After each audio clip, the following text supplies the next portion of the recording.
Ajang balap MotoGP di Pertamina Mandalika International Street Circuit diklaim sukses. Kini BUMN yang bergerak di bidang pariwisata, Indonesia Tourism Development Corporation (ITDC) sedang mengoptimalkan penggunaan sirkuit. Selain ajang World Superbike, ITDC juga sedang berupaya untuk menghadirkan balap mobil GT World Champions Asia. Nah, apa saja kemudian yang telah dilakukan untuk menyiapkan event bertaraf internasional lainnya di Mandalika? Kami akan membahasnya pagi hari ini.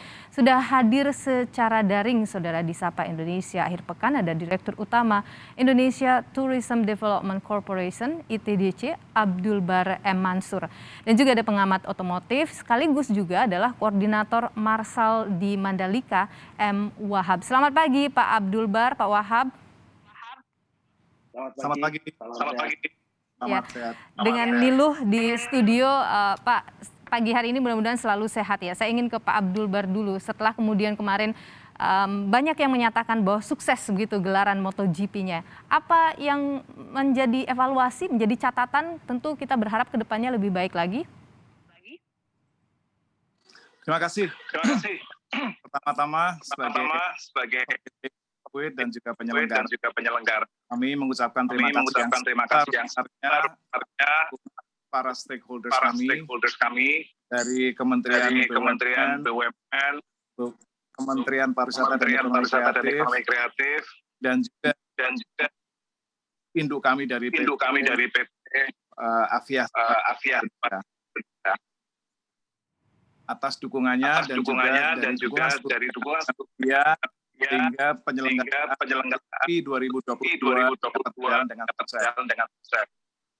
Yang kedua, kami juga meminta maaf pada para apabila kekurangan dalam penyelenggaraan MotoGP. Mohon maaf Pak Abdul Bar, saya harus potong dulu. Sepertinya kita ada masalah audio dengan Anda. Mungkin nanti akan coba untuk diperbaiki terlebih dahulu. Saya ingin ke Pak Wahab dulu. Mungkin Pak Wahab, setelah kemarin dianggap sukses, Anda sepakat dengan itu? Oh, saya sangat sepakat. Tapi di balik cerita sukses itu sebenarnya kan ini adalah setetes air kalau menurut saya, karena udah lama sekali Indonesia tidak punya event dunia untuk motorsport, untuk apalagi roda 2 terakhir 25 tahun yang lalu di Sentul untuk MotoGP, untuk roda 4 terakhir untuk GP2 saja terjadi di tahun 2008 di Sentul.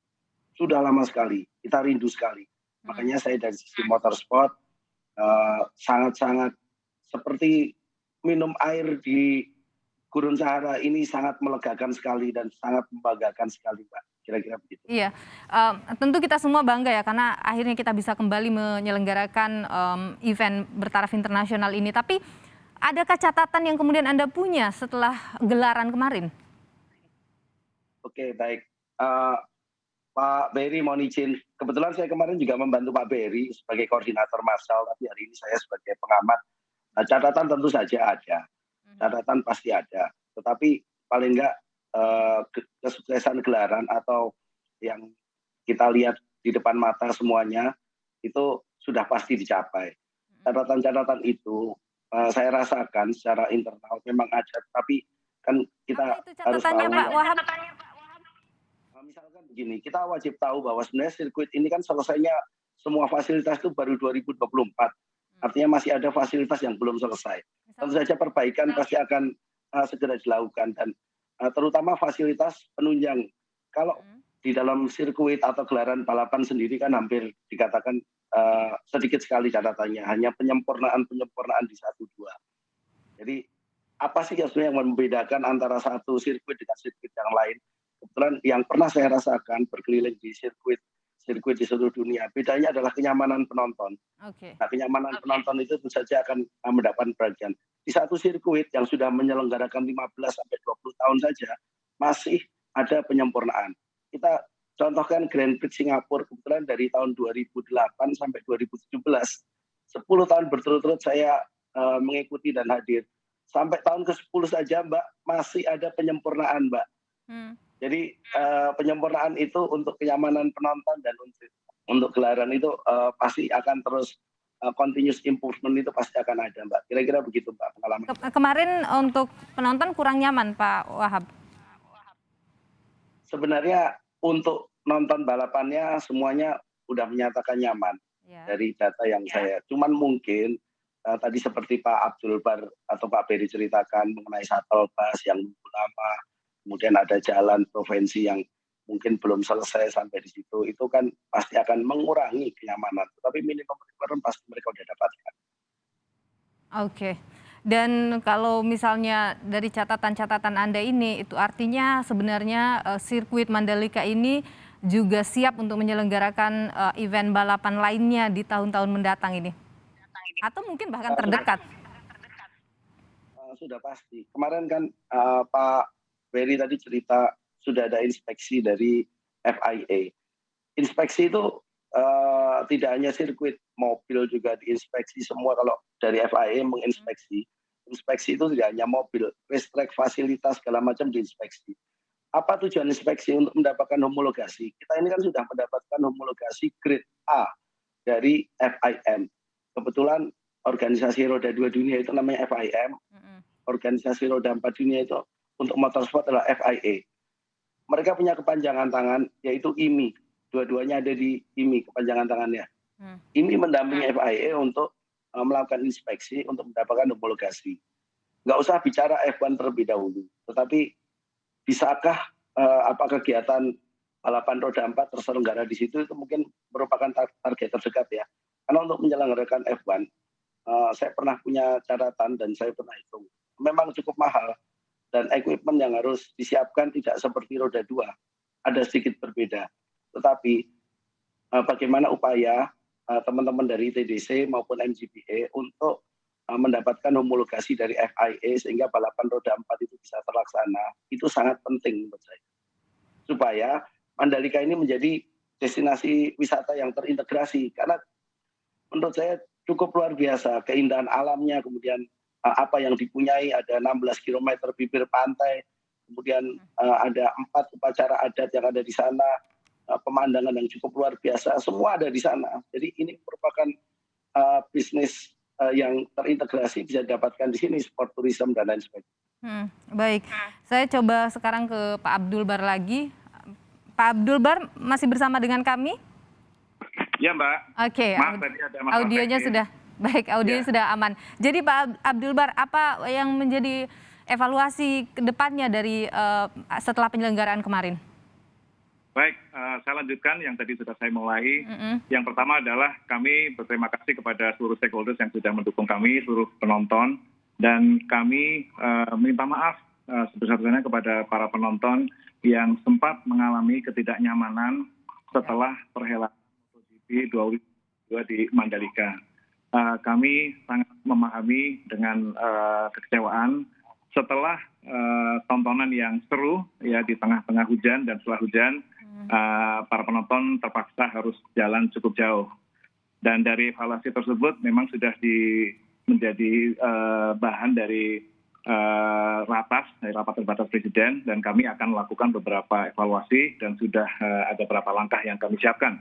Pertama-tama adalah untuk memperbaiki jalur dari parkir, kemudian menuju kepada sirkuit.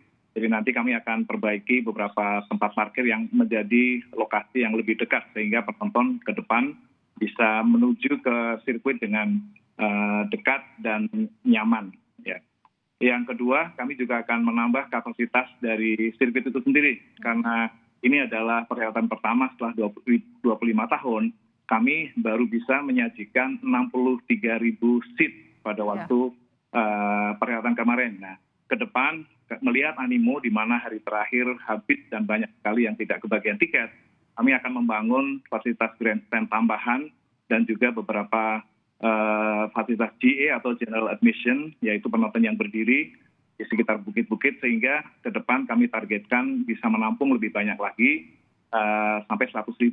Untuk tahun ini kami sudah siapkan 60.000 dan sangat dibatasi oleh penonton. Dan terakhir, kami juga akan memperbaiki dari sisi penyelenggaraan atau penjualan tiket, sehingga akan lebih mudah lagi untuk diakses oleh penonton. Demikian, Bu. Oke, itu dari sisi penunjang ya. Rencana untuk menggelar WSBK gimana, Pak? Baik, kami TDC sudah menandatangani kontrak dengan Dorna Sport selama 10 tahun, baik untuk MotoGP maupun untuk WSBK. Dan untuk tahun ini, WSBK akan jatuh pada tanggal 11 sampai 13 November tahun 2022, sehingga kita akan punya 2 agenda MotoGP motor atau sepeda motor yang sudah pasti akan kita selenggarakan. Dan ini adalah yang kedua, karena WSBK sudah pernah kita selenggarakan tahun lalu, bulan November juga. Dan sudah boleh dikatakan cukup matang untuk menuju ke sana? Alhamdulillah, Mbak. Dapat kami sampaikan juga bahwa ada rencana satu lagi untuk balap roda 4, ini perdana. Nah ini tadi sudah disampaikan oleh Pak Andi Priandi Satria, bahwa kita sedang dalam proses untuk homologasi sebagai sirkuit yang bisa menyelenggarakan balap roda 4. Nah, di sini kita akan mengadakan GT Challenge Asia pada bulan Oktober, sudah disiapkan tanggalnya. Nah, ini masih dalam proses untuk negosiasi dan juga persiapan untuk penyelenggaraan. Nah, tapi itu sudah pasti akan diselenggarakan di Mandalika? Kami masih dalam proses negosiasi, tapi kemarin kan baru datang, Mbak. Jadi waktu itu ada dari FAQ, ya nanti hasilnya akan kita terima melalui IMI. Dari hasil itu baru kita bisa berlanjut ke persiapan penyelenggaraan jika memang masuk dalam kriteria. Oke, berarti yang saat ini sedang sangat matang dipersiapkan adalah untuk WSBK-nya ya Pak? Betul, sudah pasti diselenggarakan tahun ini. Untuk WSBK ini adakah evaluasi dari sisi sirkuit misalnya? Ya, WSBK kualifikasinya lebih rendah daripada MotoGP. Jadi tahun lalu kami menyelenggarakan dengan grade E yang waktu itu homologasinya. Alhamdulillah tahun ini kami bisa mencapai tahun lalu grade B ya. Tahun ini kita bisa mencapai grade E yang kemarin disampaikan oleh FIM tanggal 17 Maret. Sehingga tidak ada kendala dari sisi teknis untuk penyelenggaraan WSBK tahun ini. Oke. Nah nantinya kalau untuk WSBK ini, tadi kan kemarin ini untuk MotoGP ada 60.000 penonton yang diperbolehkan untuk menonton gelaran MotoGP. Tapi kalau untuk WSBK apakah akan ada penambahan jumlah kapasitas penonton? Ya, masih dalam proses dan nanti kami menunggu arahan dari pemerintah juga, karena kemarin salah satu pertimbangan untuk membatasi sampai 60.000 adalah karena kondisi COVID dan juga melihat akomodasi yang tersedia. Nanti kami akan koordinasi dalam hal ini dengan pemerintah untuk jumlah yang dibolehkan untuk menonton WSBK.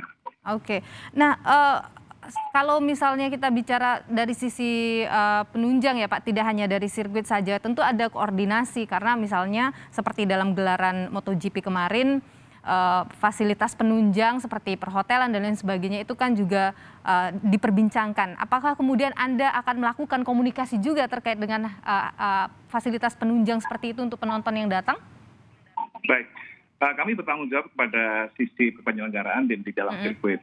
Jadi untuk di sirkuit akses itu kita kerjasama dengan Menteri PUPR Pak Basuki yang sudah bangun dan melebarkan jalan di depan sirkuit sehingga jalan itu bisa dilalui 2 jalur kiri dan kanan. Dan nanti akan ada tambahan lagi sampai ke barat. Kalau tahun ini jalan dari bandara baru sampai ke area sirkuit. Untuk tahun depan atau untuk WSBK tahun ini akan ada jalur ke timur yang meneruskan jalur yang ada sekarang ini, jalur ke barat ya, sehingga dari 2 sisi bisa ditempuh dengan jalur yang lebar, 2 jalur kiri dan kanan. Mengenai akomodasi, kami banyak dibantu oleh Pak Menteri Pariwisata dan Ekonomi Kreatif dalam hal koordinasi dengan para pemilik hotel, sehingga akan bertambah lagi jumlah akomodasi yang bisa kita sediakan. Karena memang Lombok ini masih membutuhkan waktu untuk membangun akomodasi dan kami sangat terbantu oleh bantuan dari Mas Menteri Pariwisata dan Ekonomi Kreatif. Oke, baik. Kemarin setelah ada kedatangan dari tim FIA, apa kemudian jadi catatannya juga ingin kita tahu ya Pak Abdul Bar ya, tapi kita akan jawab ini usai jeda berikut ini. Tetap di Sapa Indonesia Akhir Pekan.